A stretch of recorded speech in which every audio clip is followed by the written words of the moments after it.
What are those special moments? میں ابھی recent trip پہ گیا تھا مکہ اور مدینہ. وہاں سنس ڈسٹریکشنز نہیں تھیں, ایک انسان فوکسڈ ہو کے وہاں پہ کیا ہوتا ہے, تو سبحان اللہ اس جگہ پہ انسان کو ان اسپیشل مومنٹس کی ریئلائزیشن ہوتی ہے, اور پھر حیرانگی بھی ہوتی ہے کہ جب ہم اپنے ڈیلی روٹینز میں اپنے کنٹری اپنے سٹی میں ہوتے ہیں, why can't we take benefit of those special moments in our daily routines, جو کہ ہماری دنیا بھی بہتر کر دے, ہم جو چاہتے ہیں ہمیں وہ نصیب ہو جائے, اور ہماری آخرت بھی بہتر کر دے.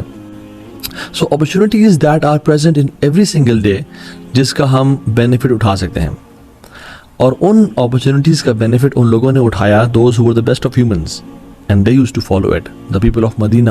اور ان میں سے ایک اسپیشل مومنٹ وہ ہے جو تقریباً سارا مدینہ اس اپرچونیٹی کو یوز کیا کرتا تھا. اگر ہم کرونالوجیکلی بات کریں صبح سے لے کے رات تک, تو وہ ٹائم ہے کہ جب ابو زناد رحمہ اللہ کہتے ہیں کہ فجر سے پہلے کا جو ٹائم تھا مدینہ میں, پورے مدینہ میں ہر گھر سے قرآن کی آواز آ رہی ہوتی تھی.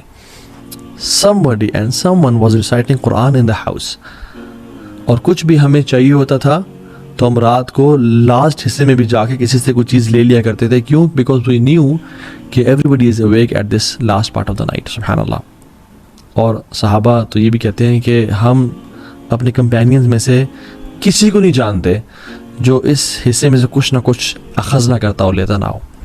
طاووس بن کیسان الیمانی بڑے تابعی ہیں, کہتے ہیں کہ I don't remember seeing anyone sleeping in the later part of the night in مدینہ. ہم لوگ بڑی مدینہ کی ریاست کی بات کرتے ہیں. جسٹ امیجن اللہ تعالیٰ ہمیں خلافت دے اس کائنات پہ, تو ہم تو وہ لوگ ہیں جو کہ حسد اور بغض پالنے والے ہیں, ہم تو وہ لوگ ہیں جو دنیا کی لالچ اختیار کرنے والے ہیں. ہم اس خلافت تک کریں گے کیا, اور ہم کیسے اس کو دین کو نافذ کریں گے اور دین پہ عمل کریں گے جب ہمارے حالات اتنے خراب ہیں. اللہ تعالیٰ قرآن میں فرماتے ہیں بعد اعوذ باللہ السمیع العلیم من الشیطان الرجیم ان المتقین فی جنات وعیون آخذین ما آتاہم ربہم انہم کانوا قبل ذلک محسنین. بے شک متقی جو ہوں گے نا وہ اللہ کی ہیونز میں ہوں گے اور چشموں میں ہوں گے. اللہ تعالیٰ جو ان کو عطا کرے گا وہ اس کو لے رہے ہوں گے. انہم کانوا قبل ذلک محسنین, اس سے پہلے وہ محسنین تھے. یعنی محسن کون ہوتا ہے؟ جو ایکسیلنس کے درجے کو اختیار کرتا ہے, جو صرف فرض پہ نہیں رہتا بلکہ نیکسٹ سٹیج پہ جاتا ہے.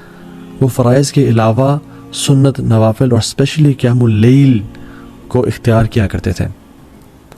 اور اسی کی اگلی آیت میں اللہ تعالیٰ کہہ دیتے ہیں وَكَانُوا قَلِيلًا مِّنَ اللَّيْلِ مَا يَحْجَعُونَ, اور وہ رات کو بڑا تھوڑا حصہ سویا کرتے تھے اور اکثر حصہ جاگا کرتے تھے.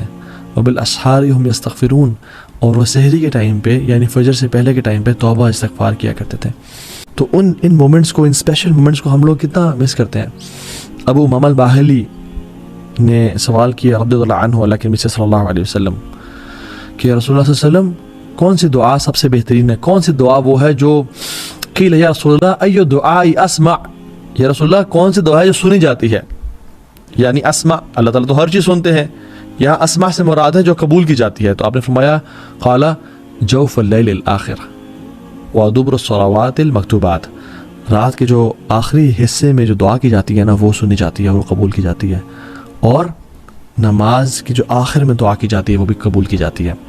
دوسرے پورشن میں ہم بعد میں بات کریں گے, لیکن پہلی بات رات کا جو آخری حصہ ہے کتنا اسپیشل ہے ہماری زندگیوں کا, اور میں اور آپ اس مومنٹ کو کتنا ویسٹ کر رہے ہیں.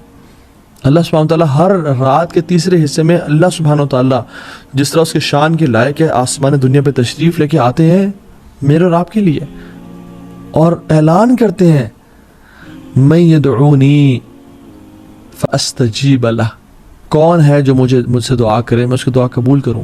اللہ اکبر. ہمیں سے کون شخص ہے جو ان اپرچونیٹیز کو یوز کر لے. من یسألنی فاعطیہ, کون ہے جو مجھ سے سوال کرے میں اس کو عطا کر دوں, چاہے وہ دنیا ہو یا آخرت ہو. من یستغفرنی فاغفر لہ, کون ہے جو مجھ سے توبہ کرے اور اپنے گناہوں کی بخشش مانگے, وہ گناہوں میں ڈوبا پا ہے میں اس کو معاف کر دوں. صحیح بخاری کی 1145 اور صحیح مسلم کی 758 نمبر حدیث ہے. ہمیں سے کون سے جو ان مومنٹس کو ویٹ کرے گا. اینڈ سبحان اللہ آج کل کا جو ٹائم ہے ونٹرز اٹس ایزیئر. امام حسن بصری کہتے ہیں کہ جو سردیاں ہیں یہ تو مسلمانوں کے دن ہیں کہ جس میں روزہ رکھنا آسان اور قیام کرنا بھی آسان ہوتا ہے, کہ لمبی راتیں انسان رات کو 8 بجے سو جائے, 9 بجے سو جائے, عشاء کی نماز پڑھ کے سو جائے اور اس کی آنکھ نیند پوری ہو جاتی ہے اور وہ رات کو اٹھ کے اللہ کی عبادت کر سکتا ہے. So as compared to summers it's easier. اور سمرز میں دیکھیں سبحان اللہ کبھی کبھی 3:30 بجے 3:45 فجر کی جماعت کھڑی ہو جاتی ہے, اور آج کل 6:10 میں فجر کی جماعت ہو رہی ہے یا 6:30 بجے فجر کی جماعت ہو رہی ہے. تو ہم دیکھیں کہ ہمارے پاس کتنا ٹائم ہے. جب ہم گرمیوں میں لیٹ سو کے صبح فجر پہ اٹھ سکتے ہیں, تو ہم سردیوں میں جلدی سو کے تہجد کے لیے کیوں نہیں اٹھ سکتے؟ It's all about the mindset, it's all about planning. If you fail to plan you plan to fail. So the trick is to sleep early, رات کو جلدی سونا. اور جو شخص ابھی تک نہیں شروع کر پایا اس کو چاہیے کہ وہ کم از کم 2 رکعت سے شروع کرے, صرف 2 رکعت ہی ادا کر لیں, کافی ہے اس کے لیے.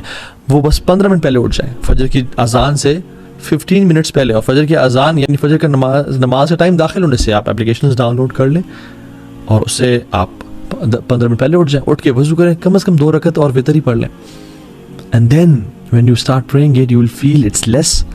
مجھے تو دعا کا سی ٹائم نہیں مل رہا, مجھے تو قرآن مزید پڑھنا ہے. And then you will want more and more and more, and پھر آپ کے لیے آدھا گھنٹہ اور گھنٹہ بھی کم ہو جائے گا, اور پھر آپ کے لیے 2 گھنٹے اور 3 گھنٹے بھی کم ہو جائیں گے. And then you will start loving it. اور جو شخص بہت ٹرائی کرنے کے بعد, ان ورسٹ کیس میں بات کر رہا ہوں, نہیں پڑھ پایا آج تک, تو کم از کم وہ اسٹارٹ تو اسے کرے کہ سونے سے پہلے عشاء کی نماز کے بعد کچھ رکعتیں پڑھ لیں. جیسے اللہ کے نبی صلی اللہ علیہ وسلم نے حضرت ابو ہریرہ کو تلقین کی تھی کہ تم رات کو سونے سے پہلے وتر پڑھ لیا کرو, تو اللہ نے صحابہ کو تلقین کی. اور سبحان اللہ آپ دیکھیں ایک بیسٹ فرینڈ جو اپنے بیسٹ فرینڈ کو نصیحت کرتا ہے نا, بڑی کمال کی ہوتی ہے. تو اللہ کے نبی صلی اللہ علیہ وسلم کے بیسٹ فرینڈ تھے جبریل علیہ السلام, ملائکہ میں سے. تو انہوں نے فرمایا محمد صلی اللہ علیہ وسلم شرف المؤمن قیام باللیل, مومن کا جو شرف ہے نا, عزت ہے, آنر کس چیز میں ہے؟ قیام باللیل, قیام باللیل, رات کے اٹھنے میں, قیام کرنے میں. وعزہ استغنا عن الناس, اور اس کی عزت کس چیز میں کہ وہ لوگوں سے بے پرواہ ہو. اور اللہ سبحانہ وتعالیٰ لوگوں کے بارے میں فرماتے ہیں, اپنے قریبی لوگوں کے بارے میں, تتجافى جنوبهم عن المضاجع يدعون ربهم خوفا وطمعا. ان کے جو پہلو ہیں نا وہ بستروں سے الگ رہتے ہیں, وہ اپنے آپ کو پکارتے رہتے ہیں. اور جو شخص ہم میں سے جنت میں جانا چاہتا ہے سلامتی کے ساتھ وہی کام کرے, افشوا السلام واطعموا الطعام واصلوا الارحام وصلوا باللیل والناس نیام. سلام کو عام کرو, اپنے رحم کے رشتوں کو پورا کرو, ان کو نبھاؤ, اور لوگوں کو کھانا کھلاؤ, اور رات کو نماز پڑھو جب لوگ سو رہے ہوں. تدخل الجنت بالسلام, تم سلامتی کے ساتھ جنت میں داخل ہو جاؤ گے. آپ صلی اللہ علیہ وسلم فرمایا کہ جو شخص رات کو 10 آیات بھی پڑھ لیتا ہے نا قیام اللیل میں, یعنی سورہ فلق اور سورہ ناس کی 11 آیات ہیں, جو قیام اللیل میں 10 آیات پڑھ لیتا ہے وہ نیگلیجنٹ غافل لوگوں میں سے نکال دیا جائے گا. اور جو 100 پڑھ لیتا ہے وہ اللہ تعالیٰ کے ڈیووٹ ورشپرز میں لکھ دیا جائے گا کہ وہ یعنی عابدین ہے, وہ عبادت گزار ہیں. اور جو 1000 آیات پڑھتا ہے وہ مقنطرین میں سے لکھ دیا جائے گا. یعنی دوز مقنطرین مینس کہ جو قنطار گیدر کر رہے ہوتے ہیں, دوز ہو گیدرنگ قنطار. قنطار کیا ہے؟ عربی لینگویج میں ڈفرنٹ روایت آتی ہیں. 4000 دینار کے گولڈ کوائنز کو قنطار بولتے ہیں. سبحان اللہ.